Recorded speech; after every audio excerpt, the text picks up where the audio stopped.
Siapa yang sudah tidak sabar menunggu kabar gembira soal THR dan gaji ke-13? Kali ini, ada kabar menarik langsung dari Menteri Keuangan Sri Mulyani. Besaran THR dan gaji ke-13 untuk P3K paruh waktu akhirnya resmi ditetapkan. Dan tahukah Anda? Ada 2 kategori tenaga honorer yang dijamin auto full senyum. Apa saja itu? Simak terus, jangan sampai ketinggalan informasinya.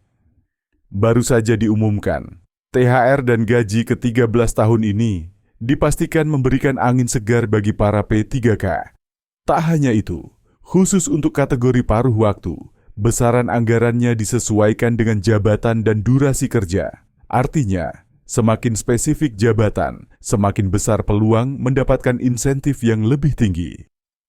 Dan ini dia yang bikin 2 kategori tenaga honorer auto bahagia. Pertama, tenaga honorer yang sudah mengabdi di sektor layanan publik prioritas, seperti pendidikan dan kesehatan. Mereka akan mendapatkan perhatian khusus dari pemerintah. Kedua, tenaga honorer di instansi yang sudah melaksanakan reformasi birokrasi, karena pengelolaan gajinya lebih terstruktur. Jadi, kalau Anda termasuk salah satu dari mereka, siap-siap full senyum tahun ini. Ini jadi bukti bahwa pemerintah semakin peduli terhadap kesejahteraan honorer dan P3K. Bagi Anda yang masih berjuang, tetap semangat dan terus berprestasi. Siapa tahu, tahun depan giliran Anda yang menikmati hasil kerja keras ini. Saat ini pemerintah tengah fokus untuk menuntaskan persoalan tenaga honorer, khususnya bagi mereka yang masuk database BKN. Dalam hal ini, Menpan RB Rini Widiantini telah menyiapkan 2 opsi, yakni dengan pengangkatan P3K penuh waktu dan P3K paruh waktu. P3K paruh waktu merupakan jabatan baru yang digunakan untuk menampung tenaga honorer yang tidak kebagian formasi. Selayaknya ASN yang lain, P3K paruh waktu juga berhak menerima gaji setiap bulan. Adapun gaji untuk P3K paruh waktu akan diberikan berdasarkan jam kerja dan pekerjaan yang diemban. Selain gaji pokok setiap bulan, P3K paruh waktu juga berhak menerima tunjangan hari raya, THR, dan gaji ke-13 berdasarkan PP nomor 14 tahun 2024 yang telah disahkan Sri Mulyani. Besaran THR dan gaji ke-13 terdiri dari beberapa komponen, yaitu 1. Gaji pokok, 2. Tunjangan keluarga, 3. Tunjangan pangan. Perlu diketahui bahwa tidak semua tenaga honorer yang tidak mendapat formasi bisa diangkat menjadi P3K paruh waktu. Menpan RB telah menetapkan pengangkatan P3K paruh waktu hanya akan dilakukan pada kategori ini. Tenaga honorer database BKN yang ikut seleksi P3K tahap 1 dan 2, namun tidak kebagian formasi tenaga honorer database BKN yang ikut CPNS namun tidak lulus. Bagi tenaga honorer tersebut akan segera menerima NIP ASN sebagai P3K paruh waktu dan berhak atas gaji bulanan, THR, dan gaji ke-13. Penerbitan NIP ASN P3K untuk honorer. Bagi tenaga honorer yang berhasil lulus seleksi dan memenuhi persyaratan, kabar baiknya adalah mereka akan segera menerima nomor induk pegawai, NIP ASN sebagai P3K paruh waktu.